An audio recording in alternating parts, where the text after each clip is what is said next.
అన్నదాత సుఖీభవ పథకం త్వరలో అమలు చేసేందుకు ఏపీ ప్రభుత్వం సిద్ధమవుతుంది. ఈ పథకానికి సంబంధించి ప్రభుత్వం కొన్ని మార్గదర్శకాలను ఇచ్చింది. ఆంధ్రప్రదేశ్ రాష్ట్రానికి చెందిన రైతులు మాత్రమే అర్హులు. 5 ఎకరాల లోపు భూమి కలిగిన వారు మాత్రమే అర్హులు. వయస్సు 18 సంవత్సరాలు నిండి ఉండాలి. భూమికి సంబంధించి పక్కా పత్రాలు, పట్టా లేదా పాస్బుక్ తప్పనిసరిగా ఉండాలి. రైతు పేరు ఆధార్‌తో అనుసంధానమై ఉండాలి. రైతు పండించే పంటలు, వాటి వివరాలు నమోదు చేయాలి. భూమిని లీజుకు తీసుకున్న కౌలు రైతులకు కూడా ఈ పథకానికి అర్హులు.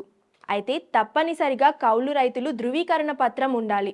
సాధారణంగా పీఎం కిసాన్ పథకానికి అర్హులైన రైతులందరూ అన్నదాత సుఖీభవ పథకానికి అర్హులవుతారు. సొంత భూమి కలిగిన వారికే కాకుండా కౌలు తీసుకొని సాగు చేస్తున్న అన్నదాతలకు కూడా అన్నదాత సుఖీభవ పథకాన్ని వర్తించేలా ఆంధ్రప్రదేశ్ ప్రభుత్వం మార్గదర్శకాలను విడుదల చేసింది. అయితే కౌలు రైతులు ధృవీకరణ పత్రం తప్పనిసరిగా కలిగి ఉండాలని వ్యవసాయ శాఖ అధికారులు చెప్తున్నారు.